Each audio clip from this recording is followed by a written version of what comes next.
Okay, now we're going to do number 8. And in number 8 says a patient needs to take 0.7 grams PO of tetracycline. Tetracycline again is an antibiotic. It should not be given to a child under 6 to 7 years old because of permanent damage to the teeth and bones. So be careful when you give this medication.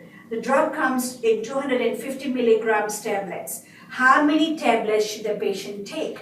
So I'm asking for number 8. I'm asking tablets now. I'm not asking milligrams or mils or anything like that. So how many tablets? So you have one tablet that you give, it comes in 250 milligrams. So far you know that. One tablet is 250 milligrams. We have 1000 milligrams to 1 gram. You are aware of that. And the actual medication that you have, that you're supposed to give is 0.75 grams in a dose, per dose.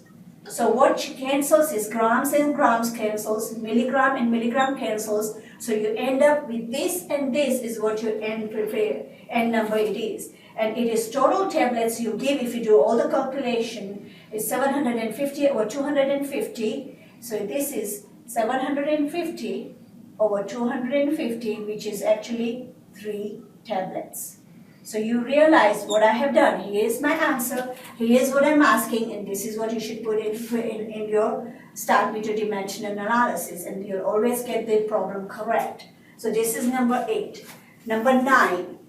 Now, every time you give heparin and you talk about units, please do not put U. Please put units as in total, units as in full name. So we have 800 units of heparin is ordered for the patient. This is number 9.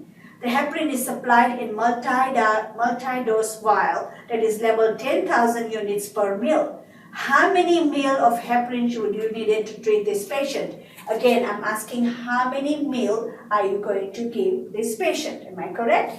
We have 1 mil in our hand which comes in 10,000 units. Remember, I told you to write the number units completely.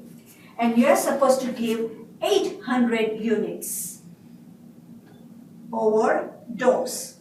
So now understand, units and units cancel. So only thing left is mil, and that's what you're supposed to give. If you look at it and calculate it, is 800 over 1000, 10,000. So 8 over 10,000 is 0.08 mils per dose. I hope you understood this. So it's 0.08 mil per dose is the answer. Again, we have mils, mils, and mils. If you see what I'm doing, you should understand what's going on here. So we are doing number 10 now. There is no such thing as a 16-kilo woman, but I've written here there's a 16-kilo woman is to receive 6 milligrams per kilo per day of gentamicin. Gentamicin is also an antibiotic, and that is a broad-spectrum antibiotic. It's given evenly divided doses every 8 hours. How many milligrams should she receive in each dose? So we are again asking for milligrams, and you have 6 milligrams over 1 kilo. Am I correct? And you are supposed to give, and the person that weighs is 16 kilo, and he has over 24-hour period. Am I correct? But you are supposed to divide this every 8 hours over dose.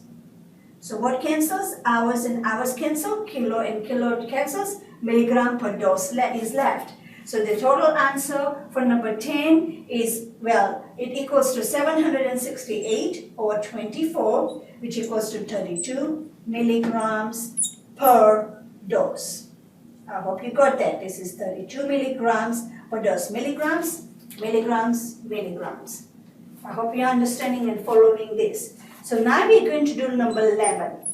Number 11 is again a little bit difficult, but it's also an IV problem. But you need to understand this. An order is written for NSAID 1 gram in 100 mils D5W piggy bank to run in 45 minutes. The drip factor is 60 GTT per mil. At what drip rate should the nurse infuse the drug? Again, we are asking for GTT, as in the previous problems that we did. And therefore, this is 60 GTT. You have 60 GTT over 1 mil. You have already seen that. And we are supposed to have 100 mils, which is already in there, that we are supposed to give, but we are supposed to give it over 45 minutes. It is not asking us over how many hours. If it was asking for 2 or 3 hours, then I have to do 1 hour or 60 minutes. But it is under an hour, so I don't have to calculate any more than this. So this is 6,000 over 45, which is 133.3333 GTT per minute. I hope you understand that.